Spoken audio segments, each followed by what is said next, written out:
Dear Spiritist sisters, dear Spiritist brothers, dear friends who follow us through Web TV Mansão do Caminho, our most sincere wishes for peace. We thank you for your applause, by the way, well deserved. For those anonymous who have been working here with us along these 70 years of existence, our meeting will be very light, because today we'll evoke the whole trajectory of a human experience, seen from the beginning up to now. Invariably, we look at the spiritual world through the material archetypes and compare the eternal life to the transitory one. It's obvious that the results are different, because considering the material life compared to the magical ocean of the immortality is a great difficulty to our feelings, to our emotions, to our intelligence. When we think about an existence of 100 years, it seems very long, unreachable.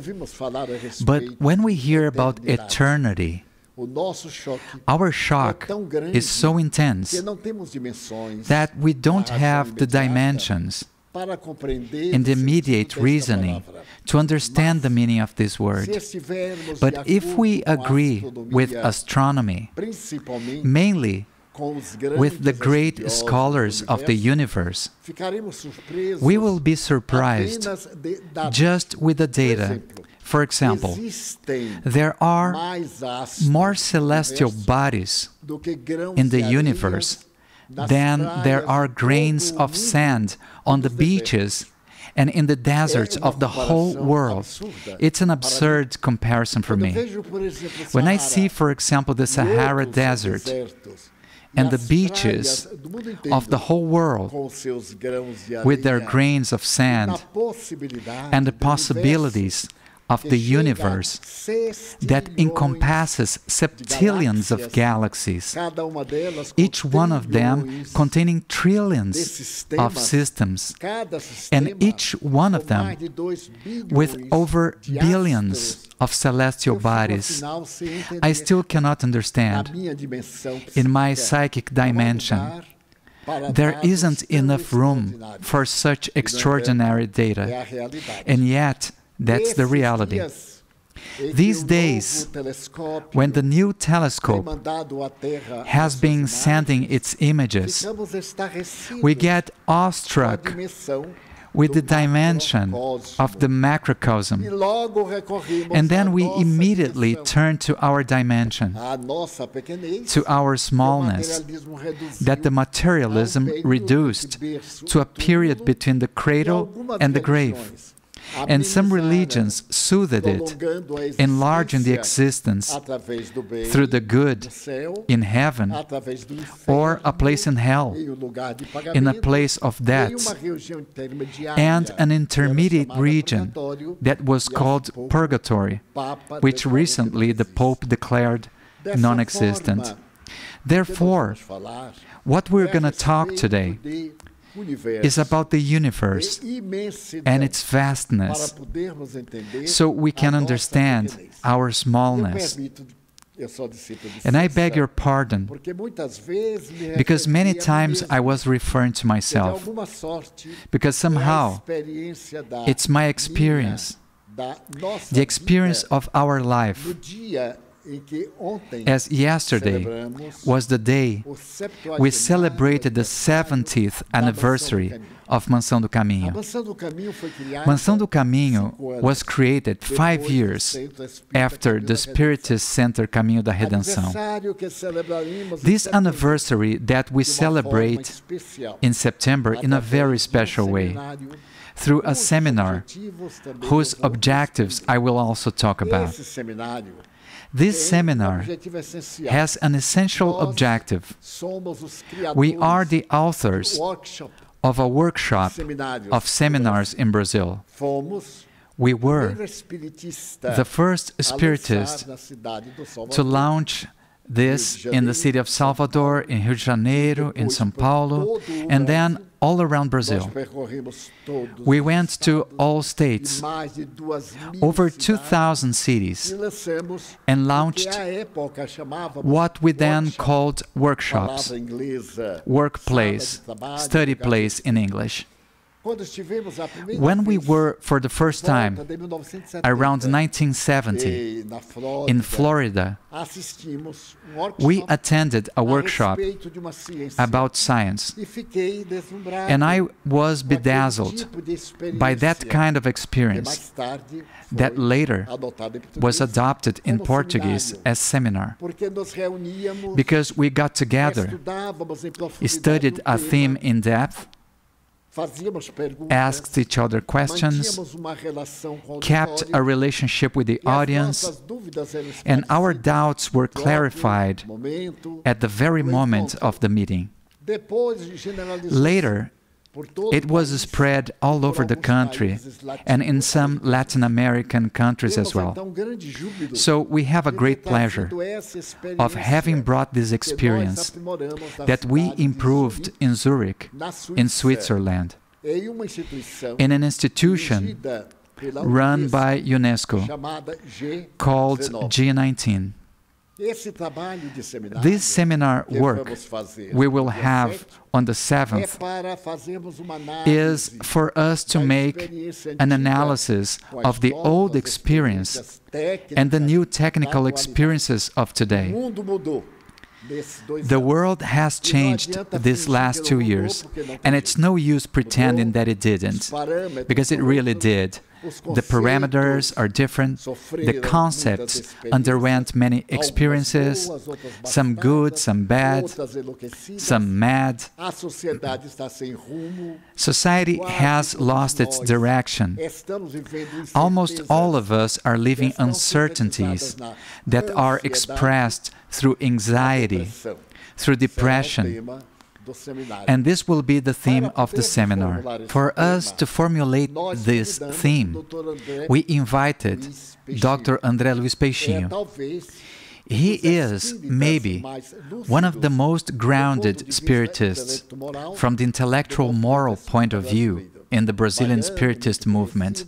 From Bahia, well-known, emeritus professor from the Venerable Medical School, responsible for taking Spiritism to the universities, therefore succeeding in establishing here at the university a program of spirituality and medicine. So the mediumistic facts are no longer brushed aside. They are really part of the academic curriculum, and they must all be examined in the light of psychic sciences sponsored by psychiatry. And we also invited a young man, a young psychiatrist, who has already given us a lecture.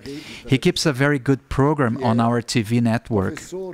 He's a professor at the University of Pernambuco, very young, 32 years old, a devoted worker, emeritus writer, with literary work published by the Brazilian Spiritist Federation, by Interlitera. He's dedicated to the cause of the good. So the three of us will talk about, one of us about depression, the other about anxiety, and the victim here about the Spiritist view on these two subjects, with the therapeutics for all of us to feel well, more obsessed or more disturbed, but better. No one will feel the same after that, I guarantee. Because we will do a therapeutic visualization created by us, which we did 3 times in the past. Once at the Federal University of Bahia, under the auspices of the Federal Medical School, another one at the UN in New York, under the blessings of this international organization, and another one in Paris. So we will have our experience now in Pau da Lima. Therefore, we are at the same level, culturally speaking. So, we want to know if this method still works, because there are techniques now on the internet about it. And we, who have sponsored this work for many years, would like to update it, because Spiritism is a science that updates knowledge. Allan Kardec was so incredible that said ipsis verbi, the day science proves that we are wrong in one point, we abandon that point and follow science. Then our matter is not of faith, it is of consciousness. If science demonstrates that our messages are from the unconscious, which we will talk about, so it's very clear, we will name it unconsciousness. And if science proves that we are perfectly placed over the foundations of the quantum physics, as we are, we will go on. So we will find a parameter to be happy. If I ask here a person, one day St. Francis was working in his garden, hoeing. He was very fragile. And Brother Lion, who was a giant, approached him and asked, "Brother, what would you do if you knew you were going to die this afternoon?" He said, "Me? I would keep hoeing my garden." The question I ask here is this: if any of us knew we would disincarnate 5 years from now, what would we do? Oh, I would go crazy, imagine that. My beautiful life, only 5 years. I went at 50, but at my age, how many years can I expect? At most, well, God knows. I won't say it so that the angels don't say amen. And I will have to travel because of an amen. So, it's an initial factor. We are prepared for the AI revolution. Imagine that we are here inside an AI. The rig that is making us up, that carries the message, is coordinated by the AI emotions, problems in the field of health, economy, stock market, PICs. So, why a seminar on September the 7th, when it's being said there will be walks, rallies? First, because we didn't know, because we don't want to disturb anything and neither be disturbed. And because we want to get closer to you. How difficult it is, me here and you there. How much I wish to talk to each one of you. Have a moment, shake hands, feel the affection. The circumstances don't let us, because when I finish talking, everyone leaves. Then I stay here waiting for the survivals. So one survived, another one, 30 minutes later, I leave too. And we see each other, but don't know each other. And we call each other brothers and sisters, almost by habit. But we neglect the fact that this brother might be thinking of committing suicide tonight. And sometimes they do. And we wake up tomorrow and receive the fateful news. So what do we want? To remove everything that is part of this wall. We are not impediments, we are bridges. It's wonderful to be bridge. Instead of an obstacle, to be easiness. I was very young in Rio de Janeiro, invited by the board of the institution in which I worked. I was summoned to work in Rio, and immediately I was transferred. Nobody had asked me before. I was desperate. We had Mansão do Caminho, 150 orphans to take care of, the institution, my parents who lived with me. And Rio, I didn't know anybody. But then I went there to intercede with the president for my stay in Bahia. But I didn't know anybody in Rio. I stayed there for 3 days, going up and down stairs in a building of 12 floors, until I could talk to the authorities.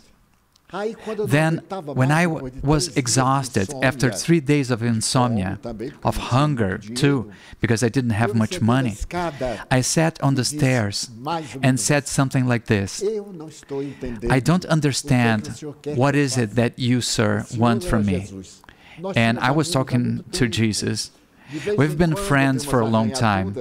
There are disagreements now and then. That's what friends are for, right? It's not only to agree.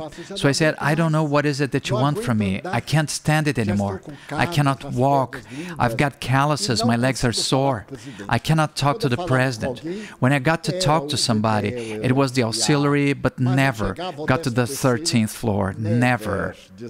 I'll say it in English because it's more chic. There was no way. Then a woman was climbing up the stairs. I was feeling so bad. I was like this, staring, and she said, "Are you okay?" I said, "No, ma'am." "So what's the matter?" I said, "I don't know. I'm hungry, sleepy, tired, downhearted." She said, "Wow, how lucky. To get all this at once?" I said, "Yes, I did, plus other things I cannot say." She sat by my side and said, "So start talking." And I said, "I was transferred, but cannot move to Rio. I am a federal employee, and I'll have to quit. I'll have to be unemployed. I am my parents' sole provider, because I cannot abandon the social work I have in Salvador." She asked, "What kind of social work is it?" I said, "A children's home." She said, "And what do you do?" I said, "I'm a spiritist." And she said, "Oh, really? Me too." And I thought, my God, I cannot believe there are spiritists in the city.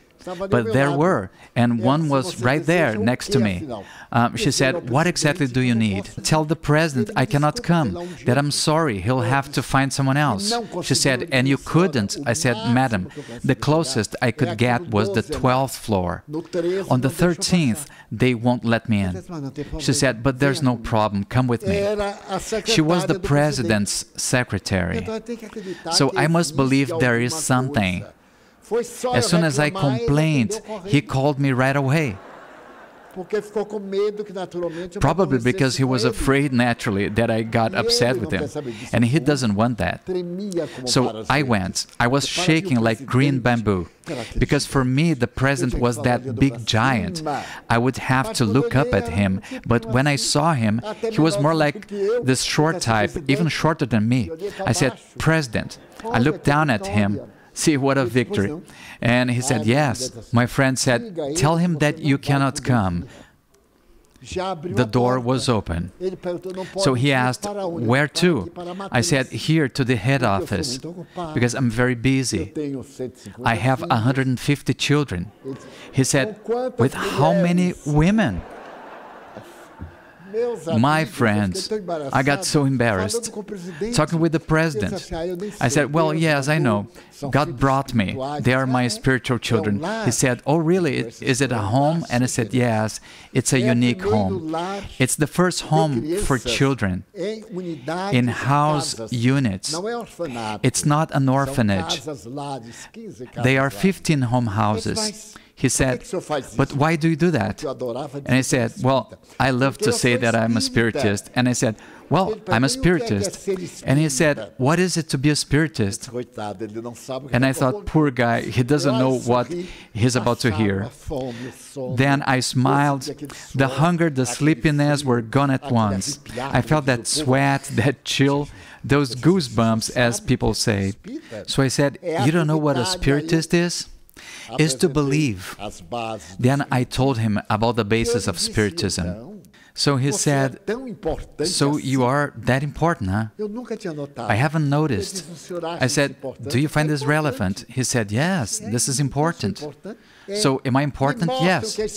Show me what Spiritism is about. And I said, Doctor, it will take a while, because I'm not the talkative type. He said, do you think you could give a lecture? I had already given over 1,000 lectures, but it would be the first time I lectured for 3 people, him and 2 secretaries. I said, well, I've never lectured for so many, but I can try. So he said, I'm an atheist. And I had an appropriate theme called The Scientific Proof of God's Existence. And I felt like I was in Copacabana Beach. I can show you my idea. He said, well, so you can start talking. I cleaned my throat because every speaker does that. Then I spoke for an hour and a half. When I finished, he said, Mr. Franco, what do you need from the institution? I said, I want to go back home. He told his secretary, who was called here on earth, Ninita, Miss Ninita, bring me here an occurrence report. And he transferred me immediately. He gave me the original copy so I could bring it with me to the agency and ask me anything else. And I said, well, once I am in Rio, would you give me permission to stay here for 10 more days so I can visit some Spiritist centers? What an excuse, huh? The sugar loaf right there and the Christ over there, and I would like to go to the Spiritist center. What was I going to do? I went to the 3 of them so I could pay my debt, and we became good friends. Later, this man would give me a fundamental help. I was invited to talk for the first time in Portugal on the 10th of August, 1957. A gentleman asked me, have you ever been to Portugal? I said, no. Why not? Because nobody has ever invited me. So now you are being invited. And I said, I wasn't expecting that. How can I? And he said, look, Divaldo, I'm Portuguese. And I thought, really, I hadn't noticed. We almost don't notice the accent, right? And he said, I come to Brazil. I make a fortune out of oil. I have a company. And 40 years later, I'm going back to my homeland. I'm bringing with me a present to each member of my family as a souvenir. But Brazil offered me something that I was unable to imagine. It gave me the Spiritist doctrine. I'm a Spiritist. It's worth more than everything I've got. So I want to give to my people the Spiritism, but I cannot speak. Would you travel with me to Portugal to give a lecture? And I said, yes, I would. So during my period of vacation, he said, oh, but I go now in August. I said, well, we can think about it, but you will take full responsibility. I only take with me my clothes and my face. I have nothing else. He said, don't worry, because we'll have everything of a very good quality. The next day, I went to the president to ask for a permit to travel and not be paid for those days. It's a right that the public employee has. He smiled and said, wow, Divaldo, it's been 10 years since last time. Do you still give lectures? I said, oh, President, yes, I'm going to Portugal to give lectures. In Portugal, I said, yes, in Portugal. It was a period of dictatorship there. Spiritists, communists, and people dedicated to anything considered to be esoteric went to jail. He said, but it's a dictatorship there. And I said, yes, I know, and that's why I'm going to go there. He said, and what do you need? I need 1 month permit with no payment. He said, then I will give you 2 months with payment. And I said, I cannot accept that, because we preach the good, the order, and I cannot earn without working. And he said, really? So I will give you some work. You will represent the Institute, doing some research of social assistance in the organs that the country has, which study our social program. I went as an employee then, and everything paid as an employee. I had to leave my friend. And God, it was hard not having a friend to travel with at those times, because one would give me a ticket, another ticket.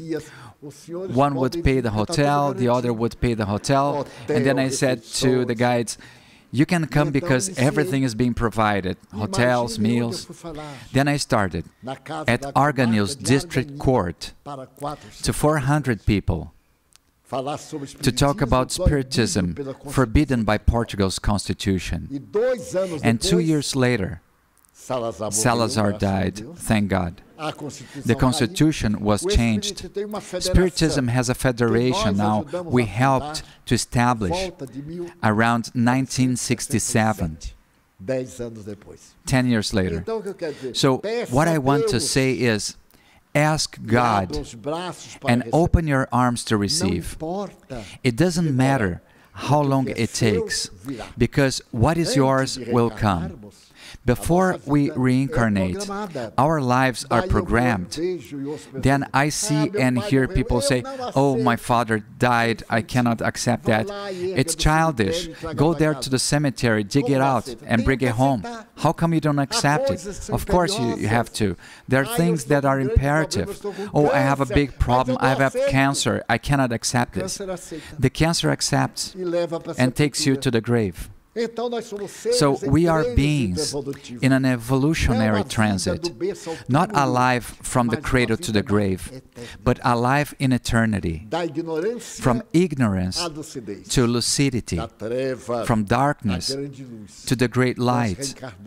We reincarnate, keep evolving. And this that I am narrating happened about 60 years ago. It feels like 1,000 years. When people talked here about Spiritism 60 years ago, we were stoned. In the institute where I worked, I suffered terrible harassment. Because I was, nuts, because I was into those candomblé things. It was ignorance. I didn't care. And I survived to all of it. Most colleagues who tried to mock me did it in public, because in private they consulted me. They didn't go to the center here, but did in Camaçari, in Dias Dávila, so nobody knew. Because we have this naivete, oh, I'm afraid people find out. But it's the people who take care of you. I make sure people know, because if they do, they stop gossiping. And if they don't know, they gossip. It's interesting. The less we know, the more we talk about it. By then, we already had the center. And on Sunday morning, Nilson and I went to a small town located by the railway. Nilson had relatives in Plataforma. It's a town near our municipality. And one of his cousins had got mentally ill. So her aunt called. Calls were very difficult. And the good spirits told me that it was an obsession, a harmful spiritual influence, that I shouldn't take her to the hospital. At that time, people underwent electroshock immediately, so to protect their nervous system, and called us to apply the past therapy. The past therapy we apply here on Thursdays and Fridays. So we went there, but we were very inexperienced, very. That was in 1958, more or less, in October. We went and applied the pass. She recovered, calmed down, and on our way back, it was the first time I took the train. I found Plataforma Salvador train a fantastic trip. Go figure, my God. So I was coming back on the train, mesmerized. The sparks came out of the wheels and burned us alive. But I was at the window, mesmerized. And all of a sudden, when the machine went past Lobato, which is a land in the low city, where there's an excavation in a mud hill, there Monteiro Lobato, the writer, tried to find oil in the 30s. However, the law at the time was guided by the United States, so they say. And he was forbidden, and everything was closed, and Lobato stayed there, an abandoned area. So I looked at that indifferent, and suddenly I felt something very strange. I felt like we were falling down an abyss. So I wanted to hang there on the window and lost consciousness. I felt out of the body there in that area. Only that the area was transformed. It turned into a place with venerable trees and gardens and houses and children. I saw tens of children running about and an aged man standing, his back on me. I got closer and he turned, and I saw it was me, very old, which hasn't happened yet, of course. So what a prophecy, because I was 21, and I talked about this at that time. Well, then, I saw that man, very kind gaze, no wrinkles, no crow's feet, nothing. So he smiled at me, and I thought, it's me, it's the old me, only that his hair was gray. At that time, people had the hair that God had given. Today, it's what we decided to be, thank God. So I looked at his, and he smiled at me. Then I heard a voice saying, this is your life. You will be an educator. You will be a father of hundreds of children. Prepare yourself, because the time for decision is coming. I thought it was some kind of schizophrenic episode or something. I went back to my body, scared. That big hole was still there. I told Nilson, I just had a delirium fit. Nilson was a believer, and he really trusted my senses. So he said, G, it's not a fit. It's a premonition. You are having a prophecy. The guides are talking about our future. And I said, poor Nilson, to have, I don't know, that many children, how will that be possible? That night, I woke up, and there was a respected journalist from a newspaper here in town called Imperial. That was the newspaper. And this man, Abel Mendonça, was a distinguished, cultured, a firm spiritist. He was a frequent visitor of our institution. So Abel said, yeah, it's a prophecy. You'll have to dedicate yourself to children's education. So I smiled at him and said, how? I earn a modest salary as a public employee. And so does Nilson. How can we do that?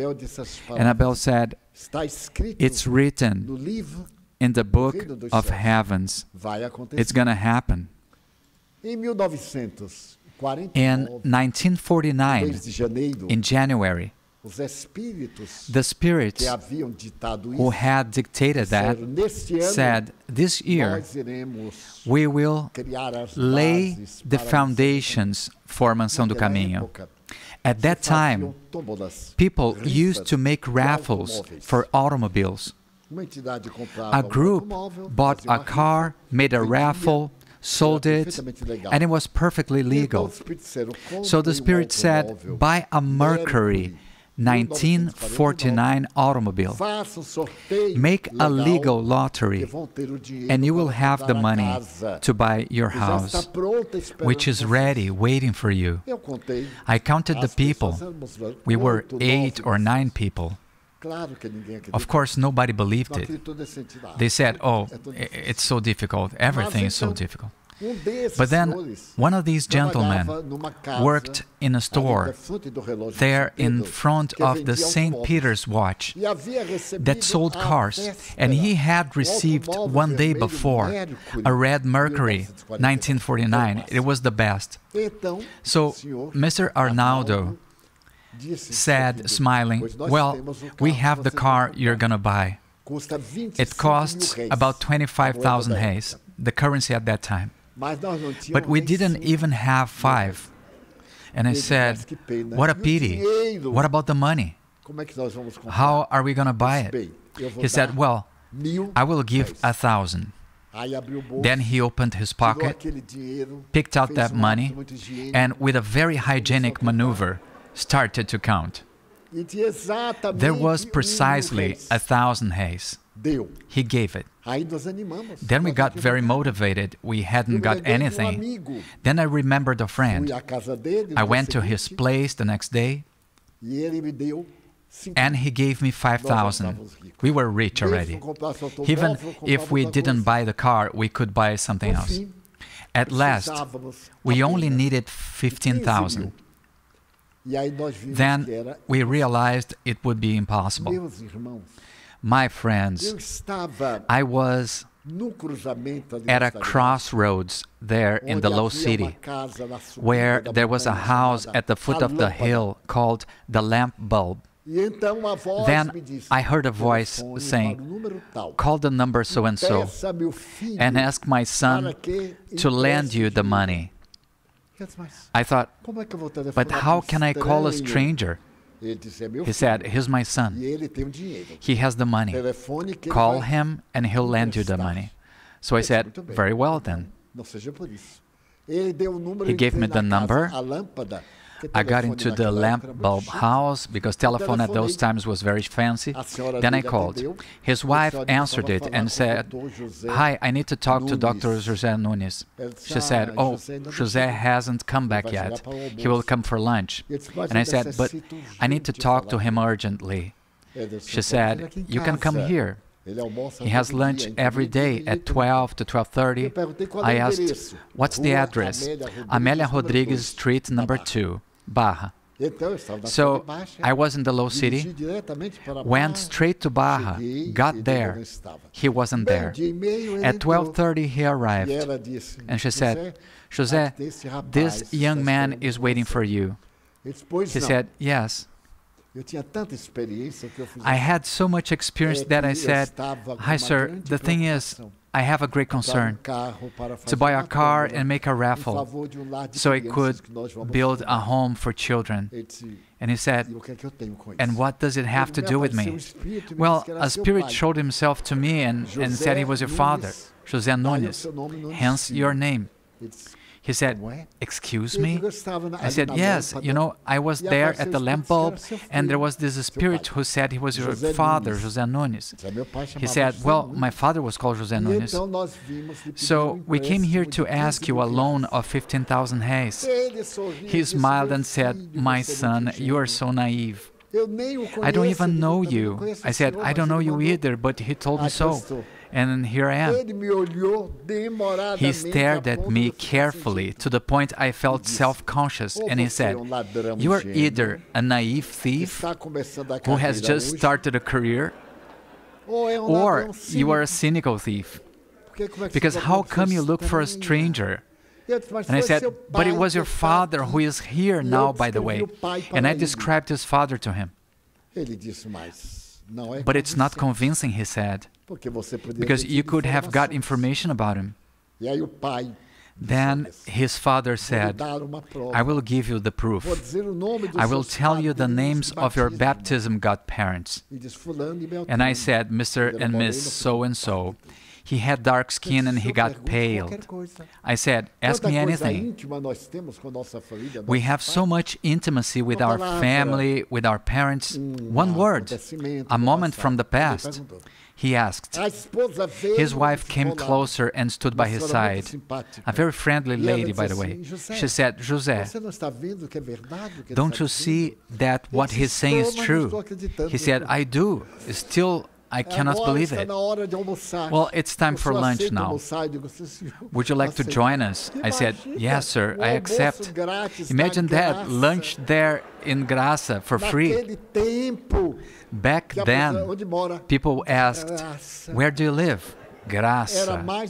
It was more than chic. Barra Avenue.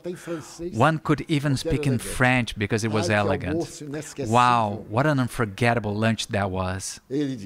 Well, he said, I don't have the money. If I had it, I would give you. But I built the Itabuna-Ilhéus Road, and the government hasn't paid me yet. Let's go to the bank. If the money is there at my disposal, I'll give it to you. Then I ate a little more just in case. We went to Brazil Bank downtown. As soon as we got in, the clerk said, Dr. Nunes, the money was deposited. He looked at me and said, what did you do? And I said, you tell me. Jesus, he's the recipient. Very well. He was going to receive 18,000.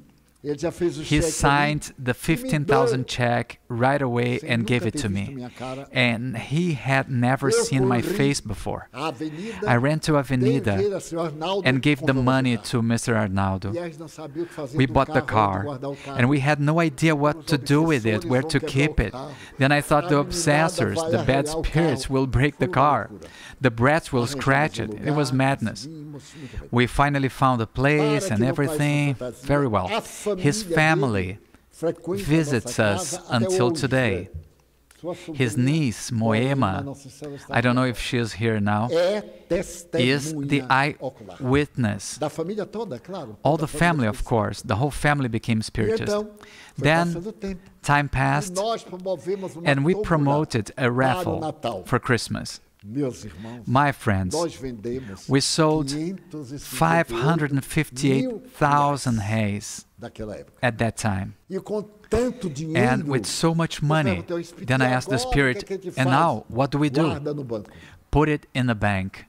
The year after, 1950, we got this fortune in the bank, and during our daily activities, I was working, and a spirit came in and said, at this moment, at Rui Barbosa Forum, there is an ongoing discussion over the house that belongs to us. It's a big 3-story house on Barão do Cotegipe Street with statues there in the yard. 4 statues, 4 seasons of the year. The whole floor is made of marble. The wood came from Hungary. It will be auctioned, and it will be our house. Go to the auction and participate. I told my boss, I need to go, and I did. I stopped by Schindler, where Mr. Arnaldo was, because Nilson and I were 2 young men. Nobody paid much attention. Imagine, I was just 22. Nilson was 24. So there were the senior, because at that time the elderly were respected. We invited Mr. Arnaldo and Mr. Sampaio. This man, Antônio Sampaio, was a wise man. Just so you have an idea, after we had got the house, I noticed that he made his living out of selling cachaça at the foot of the hill. Then I asked him, Mr. Sampaio, do you sell cachaça? He said, yes, it's my work. And I said, but aren't we spiritists? He said, we are. Do you drink? No. But you sell it. You cannot do that, Mr. Sampaio. He said, but what should I do? Quit this job. We'll find a family of 10 children there at Ribeira. So he told me later he set out to close a sale and prepare everything, but the figures didn't match. He did all the accountancy, and back then it was basically to pay and to receive. One who knows accountancy remembers to pay and to receive. That was all I could understand, in and out. When he did the sum, there was almost 5,000 reais missing. He stayed there for 1 day, 3 days, 5 days, and said, "You know what? I'm the owner here at the Cachaça warehouse. I am the employee, I am the accountant. If anybody stole it, it was me." So he wrote in the book, money that should be here but isn't. 5,100. Then it was approved. So you can have an idea of the kind who helped us. Fantastic man. So off we went to the forum. Arnaldo, Nilson and I. We then saw the picture and the auction. And there was an Arab who planned to buy the house to make it into a big hotel in Cidade Baixa neighborhood. So 500,000 was the most we could pay for the house. The little left would be for the taxes. Then the man was eager to win. From the 10 candidates, we were the only ones left, us and him. So we reached the highest bid, 500,000 he offered. Then I took a deep breath, and the Spirit said, "Bid once more." And I said, "But we will be broke."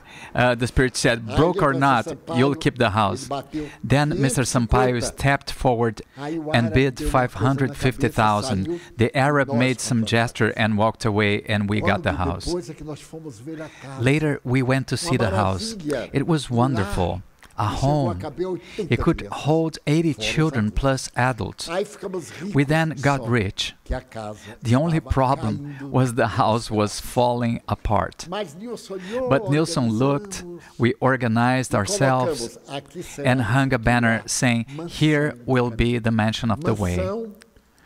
Mansion, to honor the Silva's mansion, the previous owners of the way, to honor the first Christian home between Jerusalem and a nearby port ran by Simon Peter, hence Mansion of the Way, for the poor. So we started the hard work. Later we found out that the purchase was illegal. How could this be, right? We had made a down payment of 108,000 reais, 20% of the total amount, paid, and we were going to lose it. Now we would lose the house and the money. We would be disheartened. So we were astonished, because somewhere along the process there was a mistake. The house was the result of a bankruptcy, and the bankrupt became responsible for the asset. It was a flaw. If he was the bankrupt, how could he be responsible for it? It was a matter of politics or something. And he stayed there, living there. And I went there, and I said, "You know, sir, that we bought it to make a children's home, don't you?" And the gentleman, very nervous, said, "Look, you will never get in here, because you are demonic. Spiritism is a devil thing. And here, across from the Maris Church, we won't allow it. And I will only leave if I am evicted by law." Then I thought, it's impossible, because we are not gonna start a social work for the good, causing anybody any harm. So we left for the justice to do its way. So the lawsuit process took its course, and we found out that the major Archbishop of Brazil and Bahia at that time was this family's protector, and he had said that he couldn't let Satan build a home for children. I thought, I'll go talk to him. There's nothing better than to be a little bold, because imagine that, to go and talk to the Archbishop who had already excommunicated me. First he excommunicated me, then one day I went there. I excused myself and got in and asked for a quick meeting. And I said, "Noble Master and church dignitary, I am Divaldo Franco, the one, you know, from the house on Barão do Cotegipe, who wants to make it into a children's home." He looked at me with a great scorn on his face, the purple golden cross, and I, in a pretty much worn-off short-sleeved shirt in front of him. I was looking at the spiritual entities who were there in the palace. There in the Campo Grande, it was a long house, blue. Today, it's a heritage-listed building, and it's in the back of a big construction. Then the cardinal looked at me and asked, "And you are you one of the demons from that house?" "No, sir. Even I am a citizen. You see, I have no horns, no tails, nothing. And I came here to talk to you. It's not for us, sir. It's for the orphans, abandoned children." He raised his hand at my face and said, "While I am alive, Satan won't beat me." I paled, because when I get emotional, I pale. I felt something, a chill, something. Then I looked at him and said, "You will authorize your client to hand over the key, because you have no idea what the power of Satan is capable of. We'll get the key." I was shaking head to toe. That man had attacked a nun before. It was a scandal here in the 40s when he hit a nun, and he became famous. So it was me and him. He was standing, I was like this, he had this finger pointing at me, and I said, "Take this finger off my face." Imagine that, "Your Excellency." And I was addressing him like that. He backed off. And he said, "How dare you to come to my palace?" I said, "No, sir, it's not yours. It's the people's. And you are a guest. You earn to preach Christianism. I don't. I do it for free. And I'm not afraid of you or anybody else." He told his secretary, "Call the police." And the young man left.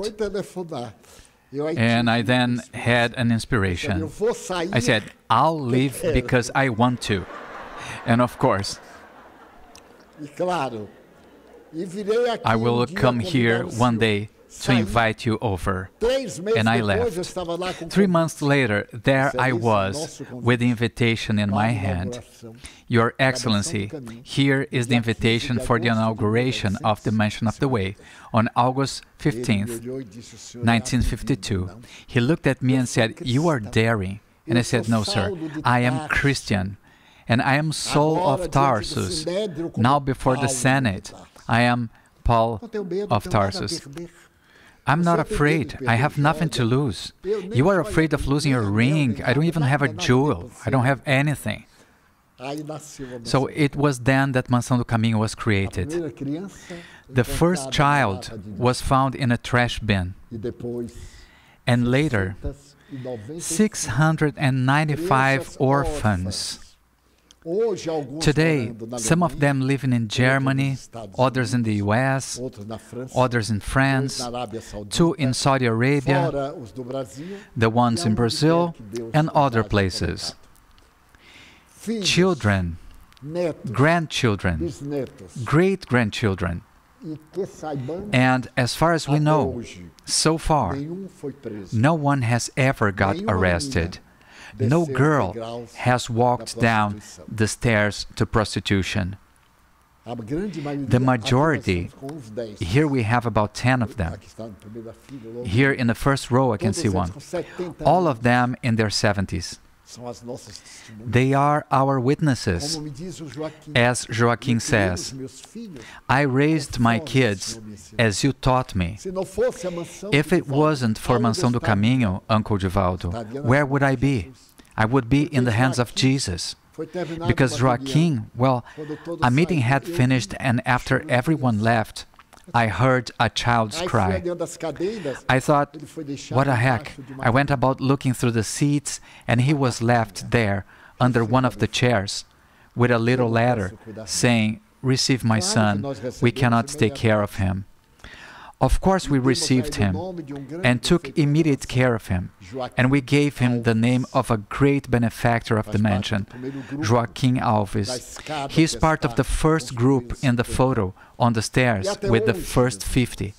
And until today, my brothers and sisters, there has never been a single deed of protest. Today we have over 300 employees. Never, not even under military dictatorship, have we been late with the salary. Our treasurer Nilo Calazans de Menezes, venerable, octogenarian, faithful, can say that we have never taken a bank loan and didn't meet our duties. Because most of all, Spiritism is Mansão do Caminho's banner. We have modest children who work as secretaries, as security, we have a doctor, we have children in the most different areas. But most of all, 90% of the children who still respect us, and over 70 years old, bless Uncle Divaldo, God bless you and give you judgment and humbleness. They treat me, still address me as sir, because that's how I educated them, to respect the more experienced, to respect the older and the younger. The older because they need support and they are tired, the younger because they don't know much. And our children, men and women, worked hard to build all this, which was nothing but bush at the beginning. We turned the bush into this community because Nilson laid out the whole vision I had. And as we acquired more and more of this land, thanks to our friends in São Paulo, we visited the land, checked the price, and in a lecture I gave at the Spiritist Federation of São Paulo, Colonel Edgar Asmus said, ask for help for Mansão do Caminho. And so I did. People donated more than we needed to buy the land. So I posted a telegram telling Nilson that we could buy the land, pay for it, that the next day the money would be deposited in the account. But there's also a detail I would like to narrate, because I am showing how planned our lives are. I could have never imagined this. When the Spirit said that I was going to be a father of so many children, I said, no, don't even count on me. I want to have my own children. And they are my own children, the children I had been letting go of, over the history, under the love of Joana de Angelis. The first time I went to São Paulo, on December the 30th, 1950, I met a young man called Lauro Michelin, a young lawyer from the city of Araras. The next day, there was the Saint Sylvester Marathon, and we were invited to go to Santos. It was on the next day. I spoke the lecture, and Lauro Michelin came to pick us up by car. And we became good friends. 3 days later, he invited me to go to Araras to watch a session of physical effects. The ones who don't know must remember that the Spiritist movement started with the so-called moving tables. It was a round table with a central post and 3 legs. And that table lifted 1 foot, went up, smiled, and answered questions. He said, we practiced there tiptology. And I went there. I had never seen it before. At the small table, the medium was a lady whose husband was a dentist. So we made the circle, and the lady stretched her hands over the table, not touching it. It seemed to come alive. It raised 1 leg, raised the other one. I was very young, watched, but what an interesting thing. Then the table dragged 1 leg and lifted itself towards me. So the medium said, the Spirit wants to send you a message, Divaldo. And I thought, how am I supposed to know that? Oh, you will. Then it left the leg, and somebody there, reading the alphabet A, B, C, D, when the letter came, the leg would hit, and a word was created, a sentence was created. The message was this: Divaldo, the spirits ask you that in São Paulo you ask for wheat São Paulo is the great barn of Brazil. Ask for wheat and take it to our mansion. I got surprised and said, but how stupid is that? I will ask for wheat. How can I take this wheat to Salvador? Just the weight. Then the Spirit said, Givaldo, don't be such a hasty baiano. Wheat is money. It's bread. Because it's up to the São Paulo group to help building Mansão do Caminho. The next day, I asked, and the amount came in full. For many years, this spirit who was called Carioca was a taxi driver in Rio. He was our friend and authorized me to have tipology sessions here. We did it for 5 years, but as the phenomenon has been superseded, we moved on to emergency help of the sick and suffering. And since then, Mansão do Caminho has been supported by the love of some notable women who have renounced their own maternity to take care of children in the most variable fashion, some sick, carrying very serious psychic problems, painful reincarnations. But we managed to keep going until today. And we've just had one death inside Mansão do Caminho. Only one child, Jorginho. He had suffered from children's paralysis before coming and passed away. We have never had a single disincarnation at Mansão do Caminho of any of our children. Today, our children are all over the world. I recall Chico Xavier with the beautiful page, The Children of the Rainbow, about whom I told here some months ago. So children you are. You, my brothers and sisters of the rainbow, you who helped me to carry this handful of victory, which is not a cross that we put on the Calvary, but rather a beam of light to the great jump in the direction of immortality. We all experience all problems possible, our naivete, our ignorance. We were two young ones, Nilsson older than me, about 2.5 years only, and all the grave themes that we ignored, which today are another culture, very different. But everybody blesses this place that you and past generations helped us to build. So, Mansão do Caminho is the symbol of charity, because not only does it assist children, adults, the sick. When I see 3 times a week the packages of 12 kilos of food that the old ladies can barely carry, and that are the charity from their own hands, I'm still touched. I still indulge myself into the luxury of crying of joy when I see our children at school, the accomplishments. We've never had a single episode of violence. They are children from Pau da Lima. We've never had a single rape, never.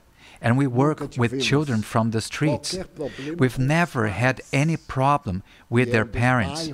And it's one of the neighborhoods where the drug dealing works and where there's a murder almost every day. One of our boys, 14 years old, was killed with 12 shots. He was a shotter, but he had quit to start an acoustic guitar course here, and he changed. So we are transforming lives. With the administration of Mário Sérgio, our program will expand. Because of this agenda, after disincarnate, we will fulfill the last stage, some undergraduate programs, and God knows, in the future, a university. Everything absolutely for free. Everything given by affectionate hearts. We have never had any problems, because the help has always come before the problem. So the reason for our seminar is exactly to preserve these values and become closer brothers and sisters, to transform the world into a happy society. And finally, what is the last reason for our seminar? The crisis is with everybody. We are not in crisis, but we need help. And we need resources to move on with our work.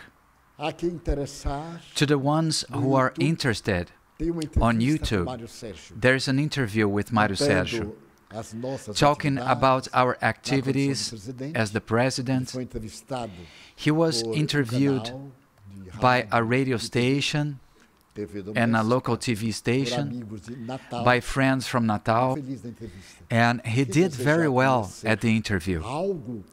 The ones interested in watching it on YouTube or maybe in another platform will find an excellent interview to learn that your family, who is present here today, started all this about 200 years ago, which is the date of the Independence Day of Brazil.